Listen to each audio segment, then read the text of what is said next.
Donc, très rapidement, Jean-Yves Burgy, donc Société Recovering. Recovering, en fait, c'est un bureau d'études spécialisé dans les déchets du BTP qui se diversifie aujourd'hui dans les déchets d'activité économique. Nos missions sont très très variées. On fait pas mal d'études et d'accompagnement de la maîtrise d'ouvrage publique et privée. Et on fait aussi bien de l'étude systémique, hein, c'est-à-dire des études plutôt de type stratégique, que des études plus ponctuelles sur des problématiques soit techniques, soit marketing et commercial. On a eu, c'est toujours avec grand plaisir hein, que je reviens à Lyon, on a eu la chance d'accompagner la métropole de Lyon dans le cadre de l'élaboration de son plan de prévention et de gestion des déchets du BTP, qui maintenant donc a été intégré, ou est en train d'être intégré en tout cas, au plan régional, puisque suite à la loi NOTRe, vous avez eu un transfert de compétences entre donc, les départements, les métropoles et puis les régions. Et puis donc on continue, nous, à faire ce type d'exercice, puisqu'on a aussi le privilège aujourd'hui d'accompagner la Réunion.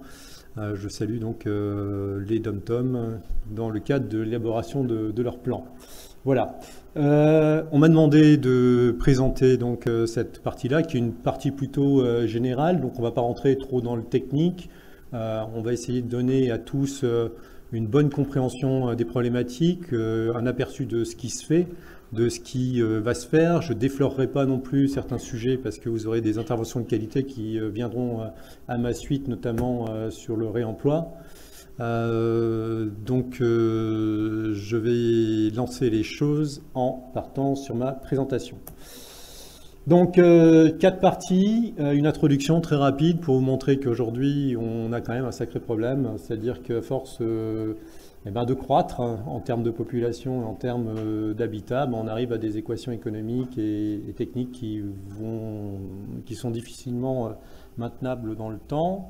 Je vous parlerai effectivement de réglementation, j'irai vite sur cette partie-là, du moins Frédéric m'a conseillé d'aller très vite parce que généralement c'est une partie très rébarbative et quand je fais des formations, je le fais avec un avocat partenaire qui est beaucoup plus à l'aise que moi sur le sujet et qui aime plus le sujet que moi, je ne l'aime d'ailleurs, parce que la réglementation c'est un peu rébarbatif. Je parlerai des prescriptions déchets environnementales dans les cahiers des charges de la maîtrise d'ouvrage public et privé. Vous verrez qu'aujourd'hui, c'est quelque chose qui se met doucement en place sous l'influence en fait d'un certain nombre d'acteurs qui se sont mis à faire ce type d'exercice. Et puis, on parlera quand même de choses concrètes, hein, c'est-à-dire de filières de valorisation de déchets. Vous verrez que les choses se mettent en place, se mettent fortement en place et qu'aujourd'hui, on est en train de changer de paradigme. Ressources et déchets, le lien nécessaire de l'économie circulaire. Alors très rapidement, je vais balayer 3 types de matériaux qui sont très utilisés dans le BTP. Le béton, c'est un des matériaux donc, les plus consommés au monde. C'est le matériau qui est le plus consommé juste derrière l'eau. Les matières sont non renouvelables puisque le ciment est constitué de calcaire, d'argile et de gypse. Il faut un petit peu d'énergie quand même pour cuire le cru. L'énergie, c'est en général du petcoke ou bien du charbon. Et puis, on ajoute des granulats, dont du sable. Demande mondiale, elle est croissante, hein, c'est clair. On a un grand pays qui s'est réveillé il y a maintenant une quinzaine d'années, qui s'appelle la Chine, qui à lui tout seul a produit en 2015 2,2 milliards de tonnes de béton, alors que l'Europe des 28, à la même période, en produisait et en consommait 173 millions. C'est pour vous donner une idée de la dynamique qui est engagée au niveau de ce géant asiatique.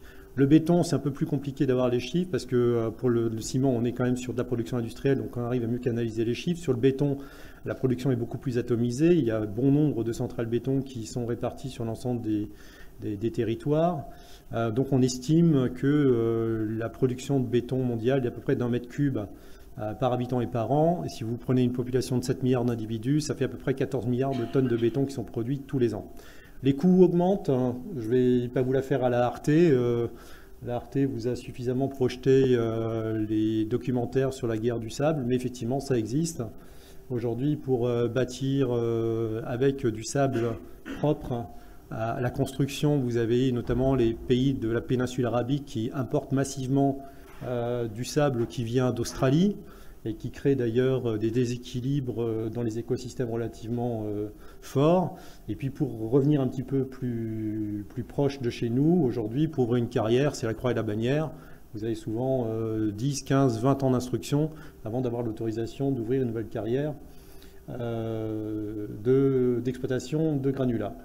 Les coûts de transport et de production sont liés à l'énergie et forcément ils augmentent dans le temps. Le petit graphe que vous avez sur votre gauche vous montre l'augmentation progressive du baril de pétrole. Bah oui, grosso modo, on a une énergie qui a été en moyenne multipliée par 4 depuis le début des années 2000. Donc forcément, on a un constat des augmentations des coûts logistiques qui va de soi. Deuxième matériau, le plâtre. Alors le plâtre, peut-être certains ne le savent pas, mais c'est un matériau qui est produit à partir d'une pierre qui s'appelle le gypse. Là aussi, on a des carrières qui sont présentes en France. On a aujourd'hui une quinzaine de carrières qui sont la plupart du temps en open cast, c'est-à-dire en exploitation à ciel ouvert. 80% de ce gypse qui est extrait est utilisé dans l'industrie plâtrière pour fabriquer de la plaque de plâtre ou bien des enduits plâtreux. Il n'y a pas de ressources alternatives en France. Alors je souligne qu'il n'y a pas de ressources alternatives en France pour une raison très simple, c'est qu'on a pris en France l'option énergétique de produire de l'énergie à partir de nucléaire. Et donc, à part le panache de vapeur d'eau que vous avez au-dessus des grandes tours de réfrigération, cette énergie n'émet pas de gaz. En Allemagne, ils ont fait un autre choix énergétique. Aujourd'hui, ils sont donc principalement sur le choix charbon. Or, lorsqu'on brûle du charbon qui provient, ou de la lignite qui provient des mines soit polonaises, soit d'Allemagne de l'Est, on émet aux cheminées une très grosse part de sulfure, de dioxyde de soufre. Et en fait, pour laver ces gaz-là, on fait ruisseler un lait de chaux à contre-courant et on fabrique un gypse synthétique ultra pur à 99,9% qui est utilisé dans l'industrie de la fabrication de la plaque de plâtre en Allemagne. Donc en Allemagne, ils ont déjà une ressource alternative par rapport à cette ressource naturelle, mais c'est plutôt par défaut qu'ils le font et non pas par engagement de rechercher vraiment une ressource alternative. Et puis vous avez le carton. Alors grosso modo, on voit très bien que les carrières sont situées dans des zones ultra-urbaines, puisque vous voyez que 70% quasiment de la ressource est située dans le bassin parisien. Et à force de construire, de faire le Grand Paris et d'autres projets, on est en train de condamner progressivement l'ensemble de l'exploitation de ces ressources-là et qu'il va donc avoir à terme une problématique de pénurie. Alors, un matériau qui a peut-être commencé à résoudre le problème de l'équation demande et besoin et ressources, c'est l'acier. Parce que quand on regarde l'acier, c'est aussi un matériau qui vient de minerais. Je vous passe le procédé, hein. Vous mettez ça dans une grosse bouilloire, vous faites cuire tout ça et puis vous récupérez la partie ferreuse et vous fabriquez ensuite de l'acier. La demande mondiale est aussi exponentielle. Je vous laisse parcourir les chiffres. À nouveau, on retrouve nos amis chinois qui consomment à eux seuls la moitié de la production mondiale. Et devant cet appétit pour ce métal ferreux, aujourd'hui, on a une organisation qui s'est mise en place de recyclage et on estime que 40% de la production mondiale serait aujourd'hui issue du recyclage.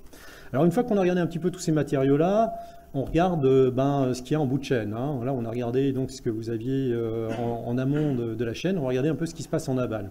Si on regarde un petit peu côté déchets du BTP, on parle quand même de tonnage extrêmement important. En 2014, on avait à peu près 227 millions de tonnes, ce qui représente 3/4 des déchets qui sont générés sur le territoire français.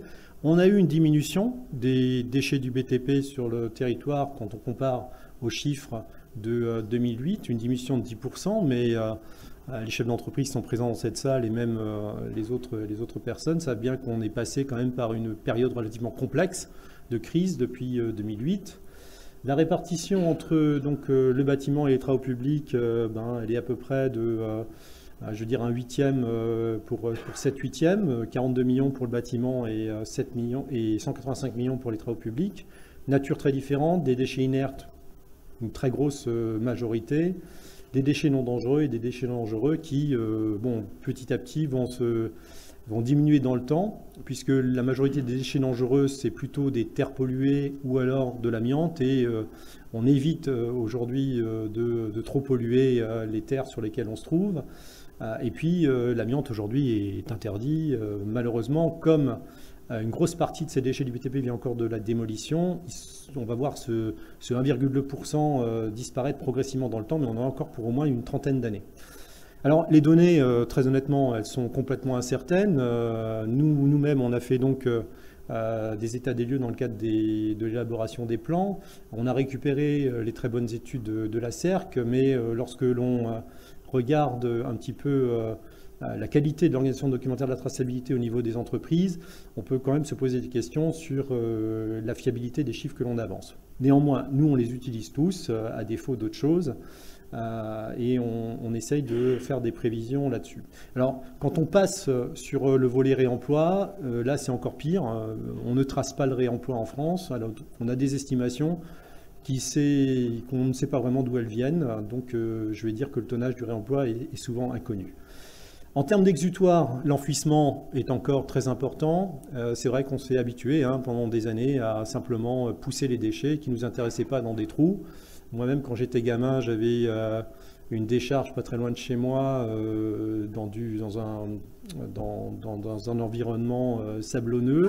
Et puis, on voyait régulièrement l'exploitant de la décharge y mettre le feu et tout y passait, les batteries, les piles, enfin voilà. Tout ça, on espère que c'est terminé. En tout cas, ça devient de moins en moins courant. Et aujourd'hui, on se tourne progressivement vers la valorisation. Alors, j'ai repris les chiffres de l'ADEME qui correspondent à la même période de l'estimation des tonnages. L'ADEME a sorti un taux de valorisation entre 55 et 60%, avec 61% de valorisation au niveau des inertes. Mais il faut bien souligner que ces inertes sont principalement valorisés en remblaiement de carrière. Les changements en cours, c'est cap vers l'économie circulaire. Tout le monde veut faire de l'économie circulaire aujourd'hui. C'est le mot à la mode. Après le développement durable, on passe à l'économie circulaire. Alors, je cite quand même cette définition de l'ADEME, qui est une définition qui me va bien. Et ce qui me va encore mieux, c'est le petit schéma que propose l'ADEME, qui montre bien que l'économie circulaire, c'est un projet collaboratif qui va nécessiter l'ensemble de la sollicitation des différents acteurs. Il faut que les consommateurs s'y mettent, que les producteurs de matériaux s'y mettent, que ceux qui sont au milieu de la chaîne s'y mettent aussi. Bref, il faut que tout ça, ça rentre dans un cercle vertueux qui va nous emmener progressivement vers une société un petit peu moins, qui fera un peu moins de gaspillage dans le temps. Alors j'ai essayé d'adapter ce schéma de l'ADEME aux déchets du BTP. C'est ce qui va un petit peu guider la suite de notre rencontre 5 à 7 de l'éco-construction. Aujourd'hui, c'est clair qu'on a un certain nombre de forces qui s'exercent sur le système qui fait qu'on est en train de changer de paradigme. D'abord, on a des pressions réglementaires. Des pressions réglementaires qui sont la plupart du temps d'origine européenne. Ceci dit, il ne faut pas se faire d'illusions. Moi, je suis relativement transparent sur ce que je pense de la réglementation. On est dans un système de soft law, c'est-à-dire qu'on n'est pas coercitif du tout. Et la réglementation, aujourd'hui, qu'elle soit européenne ou qu'elle soit française, donne un cadre structurant, mais n'est pas là pour prendre le bâton et taper sur la tête de celui qui ne respecte pas stricto sensus les dispositions réglementaires qui ont été édictées. Donc on est plutôt dans le soft avec un cadre structurant. Quand on regarde les autres forces qui s'exercent sur le système, c'est notamment la limitation des exutoires d'élimination et l'augmentation des coûts. Alors la limitation des exutoires, effectivement, d'ailleurs l'Auvergne-Rhône-Alpes est bien placée pour le savoir. Il y avait encore quelques années une bonne dizaine d'ISDND sur le territoire rhône-alpin. Aujourd'hui, il n'y en a plus que 3 quasiment. Donc on voit très bien que l'étau se resserre autour de cet outil dont plus personne ne veut. Au-delà de ça, bien entendu, raréfaction des exutoires, augmentation des coûts. avec notamment un certain nombre d'exutoires qui font plutôt la fine bouche vis-à-vis de déchets qui sont de plus en plus embêtants, dont le plâtre ou l'amiante. Je me fais juste l'écho de certains clouds ISDND. Alors, station de stockage de déchets non dangereux, c'est la 3e ou la 4e appellation pour ce qu'on appelait, quand j'étais petit, décharge. Et ce qui est passé par centre d'enfouissement technique, centre d'enfouissement de déchets ultimes, puis maintenant on est aux installations de stockage de déchets. Et pourquoi installation de stockage? C'est parce qu'on espère qu'un jour, on viendra chercher finalement tous ces trésors qui sont enfouis dans ces lieux pour en refaire des nouvelles matières. Donc c'est des installations de stockage. Augmentation des coûts, oui, plus de raréfaction des exutoires, moins de concurrence, donc augmentation des coûts, et puis une fiscalité qui se met en place avec notamment la taxe générale sur les activités polluantes, qui reste la plus faible d'Europe, il faut le souligner. En France, on n'a pas beaucoup envie de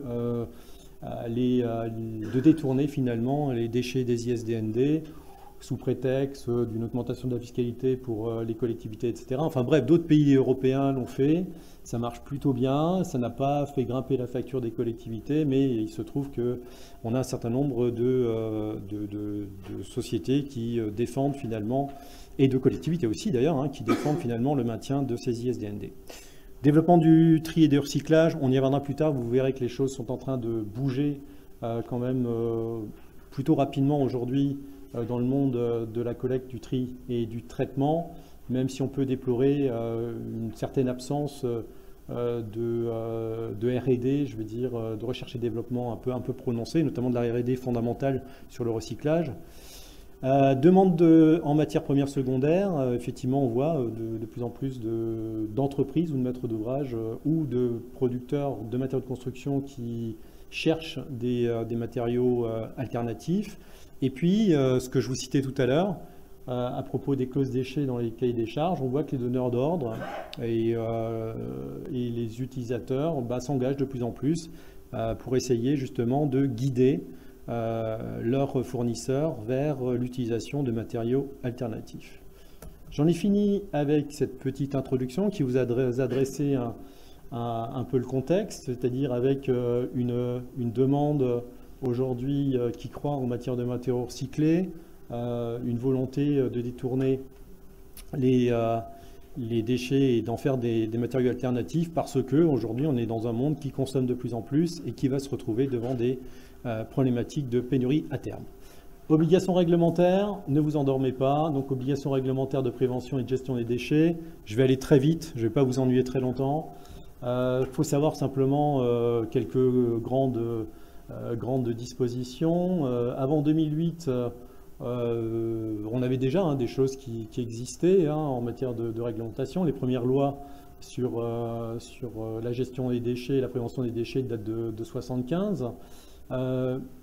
Quand on est rentré dans l'Union européenne, on a commencé à transposer progressivement les différentes directives cadres déchets et autres qui ont été votées au niveau du Parlement et de la Commission européenne. Donc la dernière en date de 2008, elle était transposée en France à la va-vite, sans concertation des parties par ordonnance en 2010. Je ne sais pas pourquoi, je ne sais pas si on était en retard ou pas, mais en tout cas, il n'y a pas eu de concertation à ce sujet-là. Elle reprend grosso modo les grands principes, mais elle introduit quand même des choses relativement nouvelles avec pour la première fois des objectifs quantitatifs. Et c'était la première fois que le législateur avait le courage de donner des chiffres et de mettre des chiffres pour un certain nombre d'objectifs. Et puis on a eu une autre disposition réglementaire qui a été introduite, qui était une disposition réglementaire assez intéressante, mais qui finalement n'a pas tellement pris en France ni en Europe. C'est la notion notamment de sous-produits et de sortie de statut de déchets. À ce jour, il y a très peu finalement de déchets qui sont sortis de leur statut. On en compte malheureusement 3 au niveau européen et qu'un seul au niveau français. Mais c'est un petit peu réducteur ce que je dis, c'est un peu plus complexe que ça. Mon ami Maître Karl Henkel pourrait vous faire un topo de 2 heures dessus. On a quand même des possibilités de sortie de statut de déchets pour certains déchets très spécifiques, notamment industriels. La directive 2008-98-CE, elle est en cours de révision. Elle sera donc révisée en même temps que la publication du paquet économie circulaire qui devrait arriver si tout va bien. Alors je ne dis pas au printemps parce qu'on y est déjà, mais peut-être cet été ou peut-être avant le début de l'automne. En tout cas, on l'espère. Et on n'a pas le temps de se pencher dessus, mais elle apporte aussi des objectifs en matière de valorisation qui sont beaucoup plus ambitieux que ceux qui étaient déjà contenus dans la directive de 98. Arrêtons la réglementation européenne, passons à la réglementation française. Parlons de la loi de transition énergétique pour la croissance verte, la fameuse LTECV du 17 août 2015, ou la loi de Madame Ségolène Royal. Celle-ci reprend un certain nombre de dispositions de la directive de 2008, donc notamment le respect de la hiérarchie des modes de traitement, réemploi, réutilisation, recyclage, valorisation énergétique, et puis au fin fond de la pyramide, on l'espère de plus en plus au fin fond, l'enfouissement. Les principaux objectifs liés aux déchets de chantier, parce que c'est quand même un texte qui est relativement complexe, qui ne touche pas qu'aux déchets, donc je vous ai mis simplement en relief ceux qui touchaient aux déchets de chantier, c'est-à-dire réduire de 30% en 2020 par rapport à 2010 et 50% en 2025 les quantités de déchets non dangereux, non inertes admis en installation de stockage. Ça veut dire que c'est quand même hyper ambitieux, et ce n'est pas du tout le trend qu'on a pu observer dans le cadre des différents états d'UE qu'on a pu faire. On n'est pas vraiment en diminution dans les ISDND notamment, et ni en ISDI. Augmenter la quantité de déchets non dangereux, non inertes faisant l'objet d'une valorisation matière à 55% en 2020 et 60% en 2025. Ça, c'est tout secteur confondu, avec un objectif plus précis sur les déchets du BTP, avec 70% de valorisation matière en poids, donc des déchets du BTP. Alors ceci dit, si on met tous les inertes, ça ne devrait pas être trop compliqué à atteindre. Par contre, si on se penche sur les déchets non dangereux du BTP, et j'y reviendrai tout à l'heure dans le cadre de ma partie concernant la valorisation, vous allez voir qu'il y a encore du travail. Et puis il y a une petite obligation, et vous voyez que dans ces différentes dispositions réglementaires, finalement, on rejoint assez le schéma de l'économie circulaire avant. L'État a introduit une obligation pour lui-même et pour les collectivités, afin de favoriser la demande en matériaux recyclés, puisqu'il a fixé des objectifs de taux d'utilisation de matériaux recyclés ou réemployés sur les chantiers de 50% en 2017 et de 60% en 2020. Donc on essaye de stimuler le marché pour que les opérateurs qui fabriquent des matériaux recyclés ne se retrouvent pas avec des déchets, oui, parce qu'ils ne pourront plus rien en faire, sur les bras, et donc un matériau qu'ils n'arriveront pas à placer. Le décret 5 flux, ça c'est quelque chose que beaucoup ignorent complètement, alors qu'il date déjà quasiment depuis 2 ans. Donc théoriquement, les opérateurs économiques aujourd'hui sont contraints de séparer 5 flux des autres déchets. Ils peuvent les collecter soit de manière séparée, soit en mélange. Ces fameux déchets sont le papier, le métal, le plastique, le verre et le bois. C'est un décret qui est peu connu, une application qui est encore assez balbutiante. Le législateur a voulu derrière essayer de favoriser la valorisation avec un tri à la source, mais il faut bien dire que c'est un décret qui est compliqué à appliquer sur les chantiers parce que notamment la nature des matériaux que l'on trouve en termes de plastique, en termes de verre, et notamment le verre qui peut se casser dans les bennes, rend ensuite plutôt difficile la valorisation des autres déchets. Mais sachez que finalement ce décret s'applique dans le secteur du BTP. Et bien sûr, il s'applique aux négoces de matériaux de construction et il s'applique aux entreprises pour ce qui concerne les déchets qu'ils ramènent dans leurs dépôts. Un petit focus sur nos amis négoces de matériaux de construction. Alors c'est ce qu'on appelle une soi-disant RED, parce que vous avez les REP, les filières à responsabilité élargie du producteur, qui sont des filières gérées par des éco-organismes. Là, on n'a pas réussi franchement à mettre une REP sur le déchet du BTP, donc on a dit on va faire une RED. C'est-à-dire qu'on va obliger les négoces à collecter les déchets issus de l'utilisation de leurs produits. Donc tout négoce se doit, depuis le 1er janvier 2017, de collecter les déchets de ses clients. Enfin, Pas tout à fait, parce qu'on a été un peu clément, c'est ce que je vous disais tout à l'heure à propos de la soft law, on leur a dit simplement il fallait qu'ils s'organisent. Et s'organiser, ça voulait dire aussi simplement passer finalement une convention avec un collecteur de déchets de proximité pour qu'il vienne soit collecter les déchets sur les chantiers de ses clients, soit qu'il reçoive sur son site les clients qui apporteraient les déchets. C'est une disposition réglementaire qu'on a essayé de favoriser dans le cadre du plan de prévention et de gestion de déchets du BTP de la métropole. On a fait de la concertation, hein, Stéphane, il faut bien le dire, et force est de constater que cette mesure est quand même difficile à appliquer sans une analyse préalable des forces en présence sur le territoire. Et il faut vraiment bien comprendre d'abord les forces en présence, l'environnement concurrentiel et les gisements qui sont en jeu avant de vouloir simplement basculer les flux qui sont aujourd'hui gérés encore par les déchetteries de collectivité vers des déchetteries qui seraient mises en place par des négoces ou équivalents. Transport des déchets, on y passe très vite. Les déchets, ça ne se transporte pas comme vous transportez vos courses en venant du supermarché. Vous avez des contraintes. Dès lors que vous transportez notamment plus de 100 kg de déchets dangereux dans votre voiture, vous êtes tenu d'obtenir un sésame auprès de la préfecture et de faire une déclaration de transport de déchets dangereux.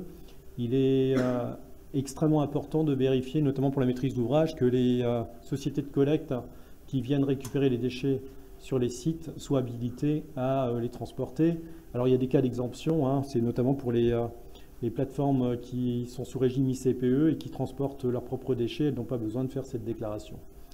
Le modèle de déclaration est téléchargeable en ligne de manière assez simple sur le site de la préfecture. L'organisation documentaire de la traçabilité qu'il faut vraiment améliorer en France parce que sinon on n'arrivera jamais à donner des tonnages fiables. Elle consiste simplement en deux outils. Le premier outil, c'est le registre déchets qui est devenu obligatoire suite au scandale de Limé Brévannes. Très rapidement, Limé Brévannes, c'est un monsieur qui a une autorisation pour recevoir du déchet inerte sur son site. Un jour, il trouve que ça ne lui rapporte pas assez d'argent. Il commence à accueillir du déchet non dangereux alors qu'il n'en avait pas le droit. Du coup, il trouvait un exutoire qui n'était pas trop mal, qui était une carrière. Il s'était mis d'accord avec un propriétaire pour recevoir ce déchet non dangereux. Mais il n'avait pas averti le propriétaire que ça serait du déchet non dangereux. Et le propriétaire, bien sagement, pensait qu'on lui amenait simplement du déchet inerte. Bien sûr, appâté par le gain, il a proposé des prix très attractifs sur la place parisienne et un jour, un de ses clients a eu l'idée, parce qu'il sentait que les choses commençaient à tourner, de suivre un de ses camions. Et donc il arrive devant cette fameuse carrière et il voit son fournisseur collecteur de déchets en train de vider du déchet non dangereux dans la carrière. Il avertit le propriétaire lui dit « stop, vous venez plus chez moi ». Et il se retrouve donc avec une problématique à gérer, c'est-à-dire des déchets qui arrivaient sur son site et pas de sortie. Donc il choisit d'accumuler. Bien entendu, les collectivités avoisinantes, puisque c'était au bord de la 86 à Paris, enfin sur la région francilienne, donc les collectivités le mettent à demeure, etc., des départs de feu, etc. Bon, au bout de 3 ans, il trouve que la situation a assez duré, qu'il n'arrive pas à s'en sortir, et bien sûr, il met la clé sous la porte. Et voilà, disparition de la personne morale, plus de responsabilité, site orphelin. Alors, site orphelin, on appelle l'ADEME au secours, j'ai un site orphelin avec 150 000 tonnes de déchets que j'ai accumulés sur mon site, qu'est-ce qu'on fait? L'ADEME va s'en occuper, bien entendu. Donc l'ADEME est arrivé sur le site, a regardé, elle fait très bien, je pense qu'il y en a pour 12 millions d'euros, ok, très bien. Et puis l'ADEME regarde, et puis dit, tiens, il y a des registres. Des registres, c'est intéressant ça. Donc ils prennent les registres, ils regardent les registres, et puis effectivement, il y avait le nom de tous les clients qui arrivaient. Alors pourquoi je vous dis ça? C'est parce que vous allez voir que si on ne fait pas attention à un certain nombre de choses, on peut vite voir sa responsabilité engagée.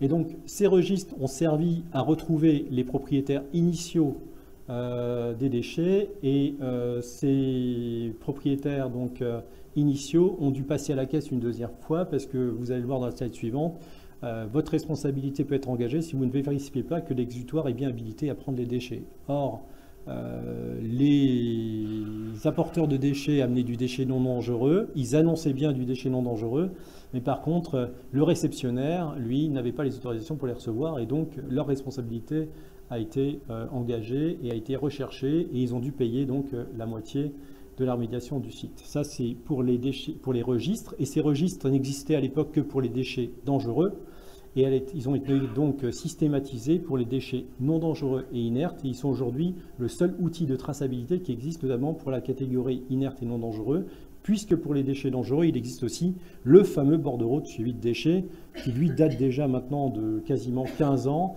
et qui est quand même très utilisé pour le suivi des déchets dangereux et des déchets amiantés. Responsabilité, c'est très simple. Vous êtes maître d'ouvrage, vous avez un déchet, vous confiez le déchet à un prestataire, vous êtes tenu de lui annoncer, de caractériser votre déchet. Ce déchet, monsieur, que je vous amène est un déchet inerte. Ce déchet, monsieur, que je vous amène est un déchet non dangereux. Ce monsieur est un déchet dangereux. Donc, vous avez fait votre travail. Et ensuite, vous devez regarder s'il a le droit de le faire. Et si vous ne regardez pas, et si vous ne vérifiez pas, et que ce monsieur-là n'est pas habilité à les prendre, votre responsabilité peut être recherché et vous allez être donc co-responsable en fait de des nuisances qui auraient pu être engendrées. Voilà un peu pour la réglementation. Je suis allé quand même très vite, mais sachez que c'est quand même un point très intéressant. Les clauses déchets dans les cahiers des charges. Alors c'est quelque chose qui commence à peine. Monsieur Claude Lalève de la ville de Lyon s'y est mis aussi à inclure ces fameuses clauses déchets dans les cahiers des charges. L'état des pratiques, eh ben, elle n'est pas bonne. Quand on regarde un petit peu en France et qu'on analyse les DCE, donc les dossiers de consultation des entreprises, on voit très bien que les prescriptions déchets sont encore quasi inexistantes, que en termes de référence à la réglementation, c'est pas terrible. Parfois, il y a même des textes qui ont été abrogés 25 fois, voire des textes qui sont plus du tout en application. Et puis, en termes de gestion, il y a très peu d'ambition. Traçabilité des déchets, on demande juste les BSDA, BSDD, ça suffira. Les registres, ça, on ne sait même pas ce que c'est. Et les bilans de fin de chantier, on n'a pas trop envie de capitaliser sur l'avenir, donc on ne les demande pas non plus.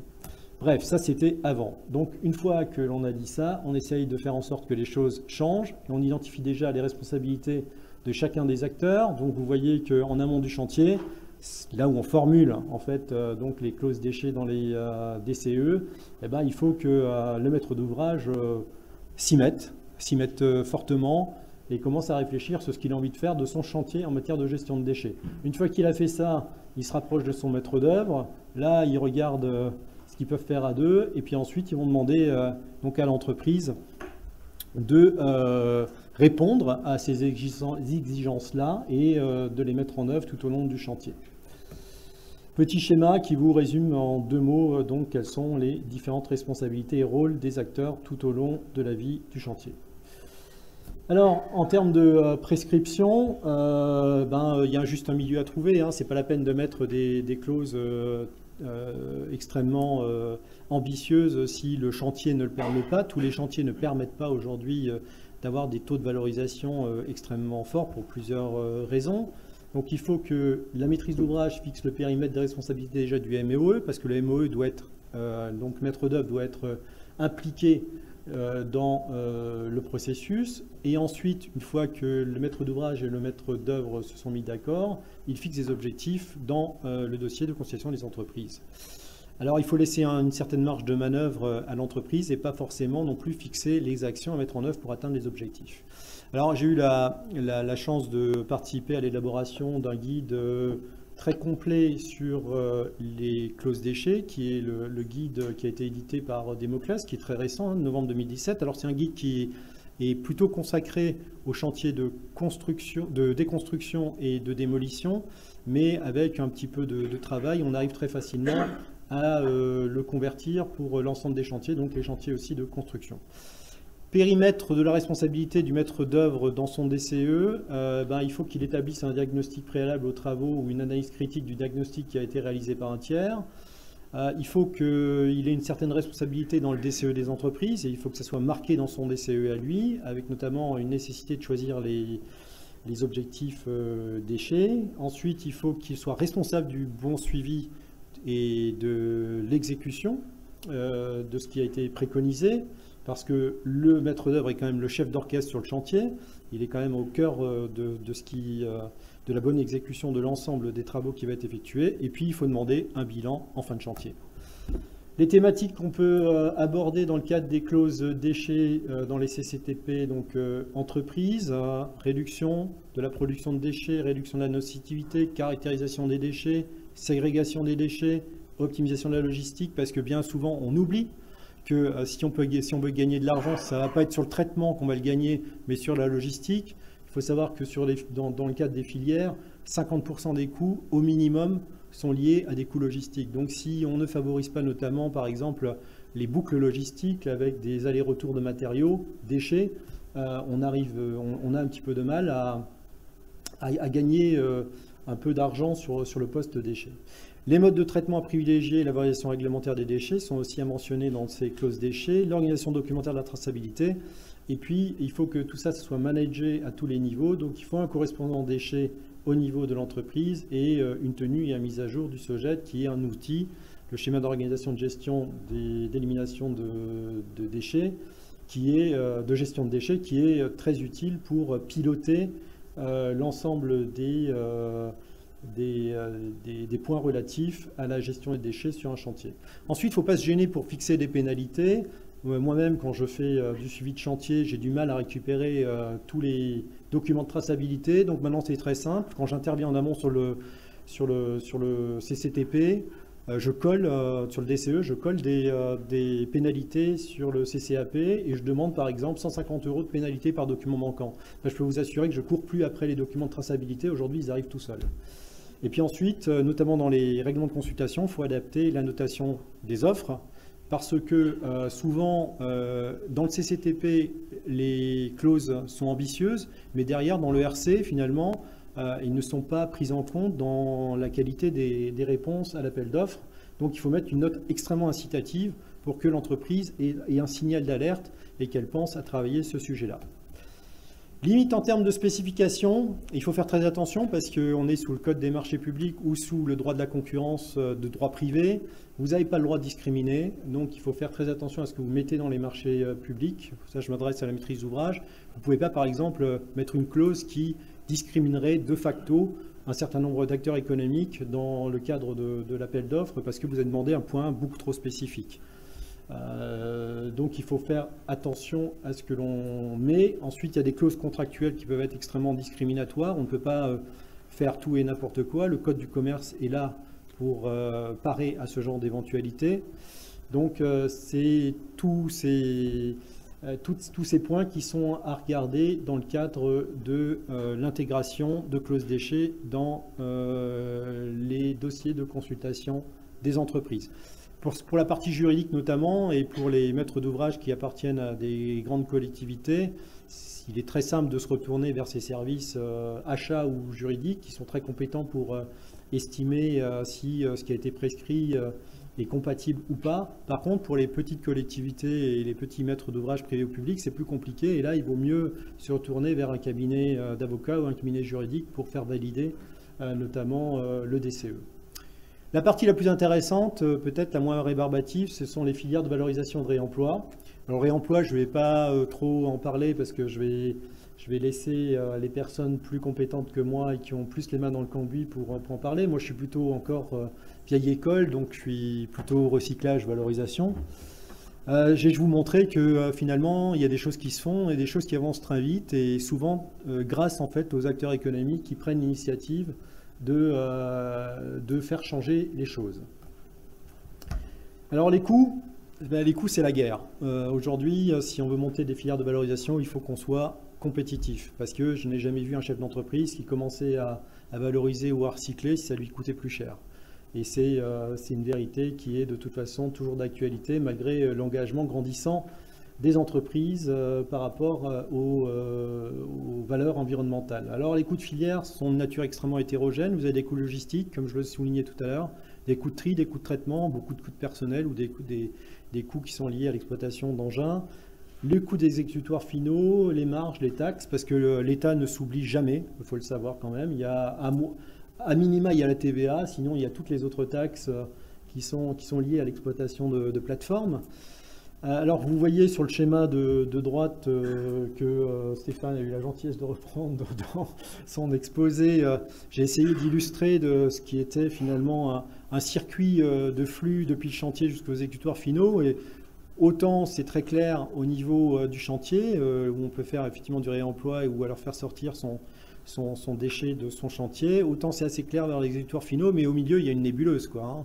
On a des déchetteries de collectivité, des déchetteries professionnelles, des installations de tri, de traitement, de DND, de DI, enfin on a de tout, on a toute une nébuleuse et toutes les combinaisons possibles, donc c'est parfois un petit peu difficile de tracer son déchet et de voir quels vont être les leviers pour rendre la valorisation plus compétitive. Une chose est sûre, c'est que les choses sont en train d'évoluer sous la force d'au moins deux paramètres. D'abord, un, c'est l'augmentation des coûts des matières premières. Je vous l'ai montré en introduction que rien que les coûts du pétrole, et on est dans une société carbone, ont quand même quadruplé depuis les années 2000, donc c'est un bon indice. Il faut savoir que plus les matières premières sont chères, plus les matières premières secondaires ont l'espoir, entre guillemets, de trouver preneurs, car elles vont être beaucoup plus attractives.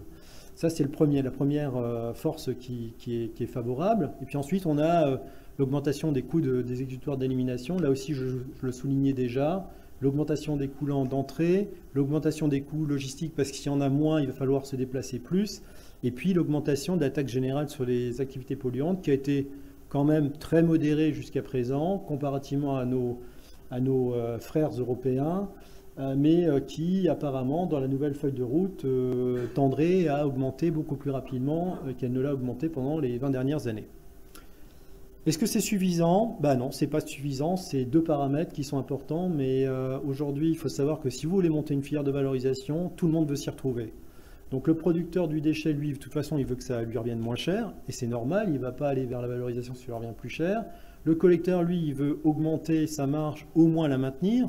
Si demain, je vais voir un collecteur de déchets et je lui dis, si tu fais de la valorisation, tu vas gagner 1 euro par tonne, alors qu'il en gagne 10 quand il va vers l'élimination, je vais avoir du mal à défendre mon désir de le faire aller vers la valorisation. Et puis l'utilisateur de matières premières secondaires, de toute façon, il veut payer moins cher, que ce soit clair. Vous n'aurez jamais un industriel qui prendra du matériau recyclé plus cher que sa matière première. Donc il faut que tous ces paramètres, tous ces différents volets soient au vert. Donc si vous n'avez pas tous ces volets au vert, vous aurez du mal à monter vos filières. Donc il y a un travail à faire sur les coûts. Les coûts, aujourd'hui, ça devient un peu le fer de lance. On essaye de travailler sur la logistique, sur le tri. Donc le tri, aujourd'hui, pour les chantiers de construction, ça devient de plus en plus courant. On commence à optimiser les choses. On a recours à de l'économie sociale et solidaire, notamment pour que ça devienne moins cher. Sur les chantiers de déconstruction, on voit très bien que la déconstruction est en train de prendre vraiment son envol en France. Moi, je suis des très très gros chantiers de déconstruction en France où on a quasiment 10-15 flux qui sont correctement triés, avec des organisations différentes, parfois du démantèlement sur site, comme dans le cadre du projet Revalo, qui a été mené notamment par Vinci Veolia, où vous aviez un démantèlement de fenêtres sur site. Et puis, comme je vous le disais, vous pouvez organiser une logistique intelligente à partir de chantiers. Là, vous avez les photos d'un chantier qui s'est déroulé à Metz, la déconstruction d'un hôpital, l'hôpital Bon Secours de Metz, où il y avait 1200 tonnes de déchets de plâtre qui avaient du mal à être, je vais dire, valorisés lorsqu'on passait par un collecteur classique, et on a décidé de faire un direct chantier. On nous a dit non mais c'est pas possible de faire des directs chantiers, vous n'aurez pas la qualité, la logistique ça va être compliqué, etc. Puis on a travaillé avec un logisticien qui s'appelle Maufray.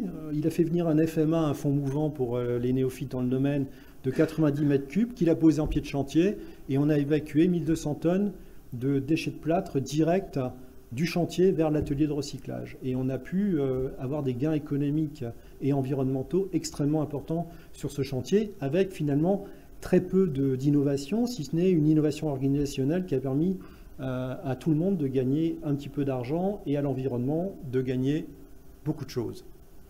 Cher ami, 5 minutes, mais je vais y arriver.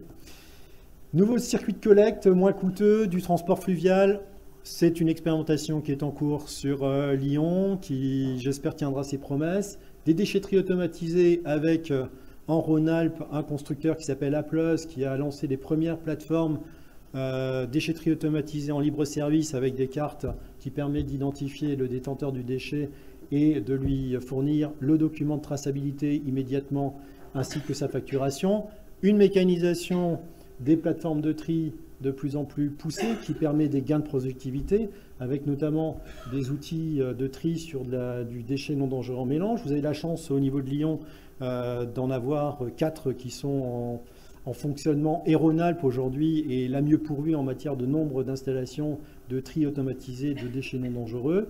Et puis vous avez un développement qui est quand même de plus en plus important aujourd'hui d'installations de transformation avec des gains d'économie d'échelle et de productivité. Si on regarde aujourd'hui quels sont les déchets valorisés, le béton, j'y reviens pas, le béton c'est quand même le matériau qui aujourd'hui se valorise très bien, il se valorise en cimenterie, il se valorise sur les chantiers, on peut faire de la valorisation donc in situ en réemploi. Quand on ne fait pas de la valorisation in situ, il transite par des plateformes de tri où il peut être concassé, normé en différentes qualités de granulats, application comme je le soulignais, assise de chaussée, recyclage dans le béton, tout ça c'est dans le pipe, mais il y a encore des progrès à faire parce qu'on estime qu'il y aurait un peu moins de 10 millions de tonnes de déchets de béton qui seraient valorisés, donc il y a encore 8 millions de tonnes de béton qui pourraient être valorisées. Le plâtre c'est celui qu'on n'aime pas, on ne l'aime pas en incinération, on ne l'aime pas en enfouissement et on ne l'aime pas dans le béton non plus. Donc un tonnage en jeu entre 400 et 500 000 tonnes. Des déchets qui sont issus de plaques de carreaux, de déconstruction, de construction. Là, c'est une filière d'engagement volontaire de la part des fabricants de plaques de plâtre, donc surtout Placoplâtre et Signat. Plus de 250 collecteurs ont été agréés, plus de 80 000 tonnes de déchets de plâtre externes ont été valorisés en 2017. Et puis, je vais arrêter d'envoyer des fleurs à Rhône-Alpes, mais on a aussi une très belle innovation en 2012 en Savoie, avec notamment une machine qui était capable de traiter automatiquement les complexes de doublage et de séparer le polystyrène expansé, la laine de verre du gypse, et de permettre notamment le recyclage du gypse dans l'usine Placoplâtre de Chambéry. Il y a un projet d'économie circulaire au niveau européen qui a été réalisé, qui s'appelle Gypsum to Gypsum, auquel j'ai participé, qui a prouvé qu'on pouvait monter jusqu'à 30% de recyclage dans la fabrication des plaques de plâtre. Donc on a de la marge de manœuvre devant nous. Et puis les producteurs de plaques de plâtre ont signé un engagement pour la croissance verte, qui est le Green Deal à la française. Si quelqu'un me pose la question tout à l'heure, je lui répondrai ce que c'est. Mais ils se sont engagés pour atteindre des taux de valorisation beaucoup plus importants et favoriser le tri du plâtre tout au long de la chaîne de valeur. Je vais vite. Le bois, il y en a en pagaille en ce moment. Autant le bois, on arrive à trouver une valorisation relativement facile en valorisation énergétique. Le bois B, qui est légèrement adjuvanté, ça devient extrêmement problématique.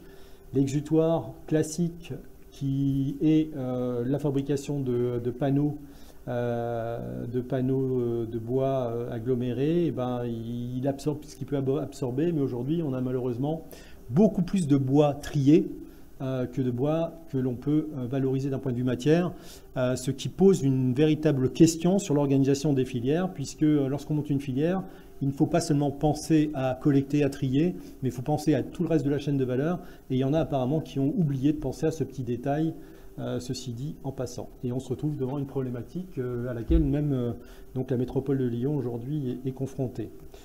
Le verre bâtiment, c'est une filière qui a du mal à se mettre en place. Un certain nombre d'initiatives ont été lancées en France. Je pense que la plus démonstrative est celle de Paprec, notamment à Nantes, à Saint-Herblain exactement, et puis au Blanc-Ménil, où il y a une machine de démantèlement automatique du vitrage fenêtre. Mais Serfim Recyclage à Lyon a aussi son atelier, qui est un atelier un petit peu plus manuel, mais qui n'a pas à rougir des tonnages qui aujourd'hui sont valorisés grâce à la mise en place de cet atelier. Là aussi, on a un engagement pour la croissance verte qui a été signé par l'industrie du verre et Fédérec BTP et le SRBTP pour favoriser notamment l'émergence de ces filières-là.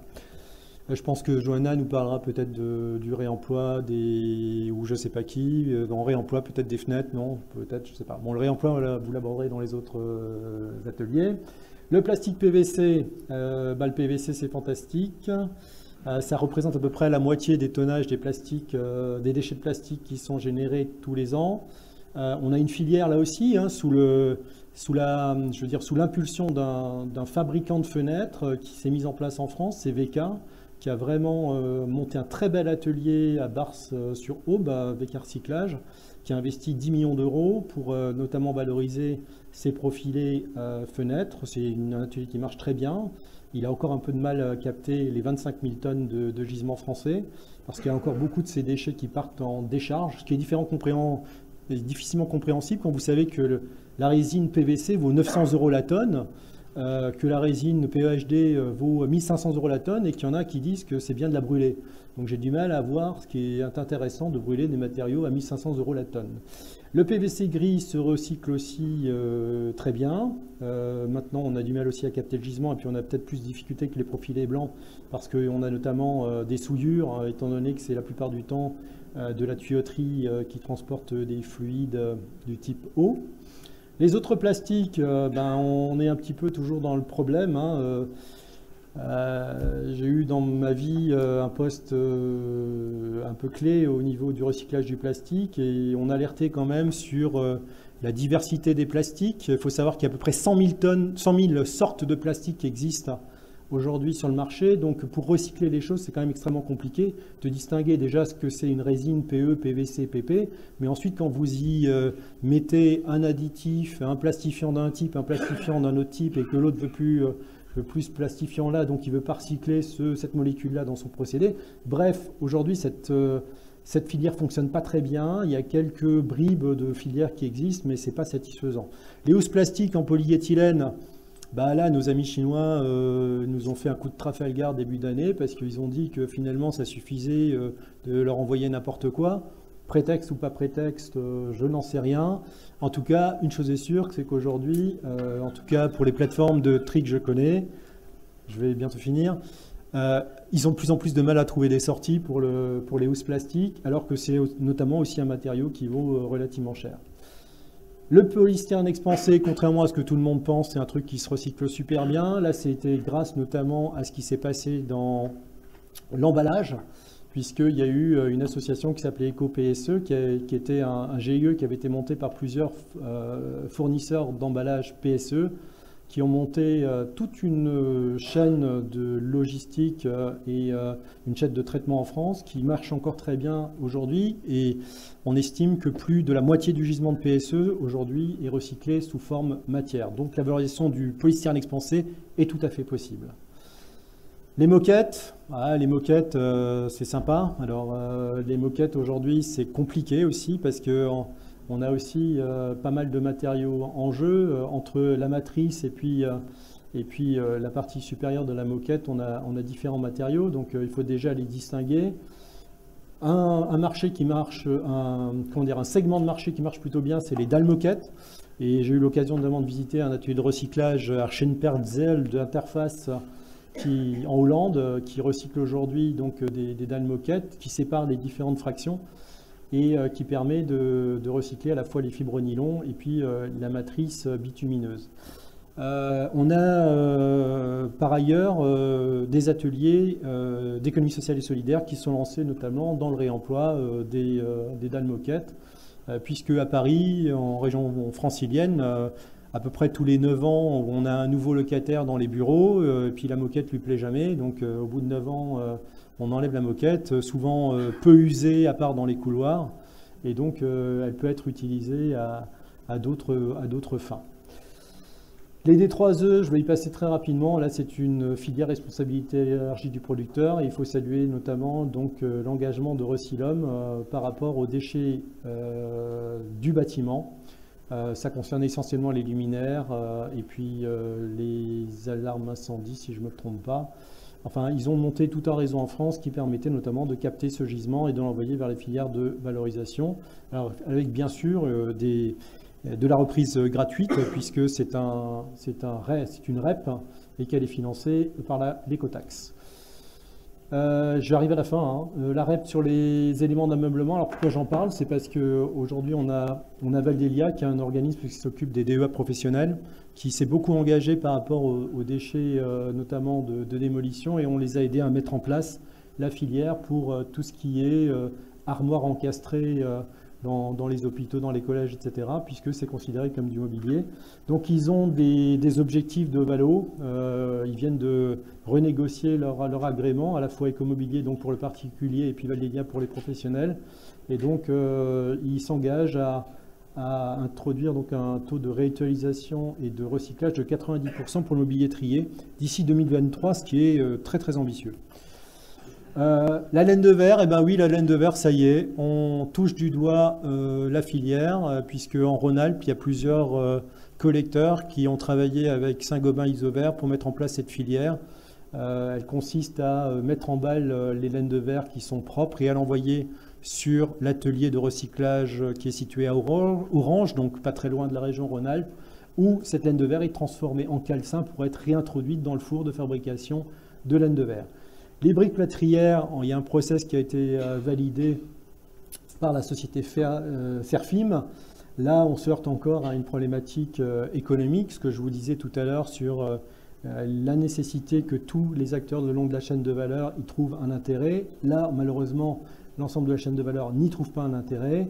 Les membranes d'étanchéité, notamment bitumineuses, il y a un beau projet qui a été réalisé donc, en France, à Lyon, aussi par l'entreprise Serfim, et qui a aussi un petit peu de mal à décoller pour des questions aussi économiques. Et puis je finirai par les combustibles solides de récupération. Alors les combustibles solides de récupération, il y a nos amis cimentiers dans la salle donc, qui sont très enclins à utiliser ce type de matériaux pour substituer leurs énergies fossiles, ce qu'il faut vraiment saluer. Ceci dit, le problème, c'est qu'en France, on n'est pas en Allemagne. Alors tout le monde a dit qu'il faut faire du CSR, très bien, mais le problème, il n'y a que les cimentiers qui en prennent. Et les cimentiers, ils n'ont pas la capacité de fours industriels comme on a en Allemagne, des fours qui font 1 million de tonnes de capacité, qui sont capables de prendre des grosses quantités.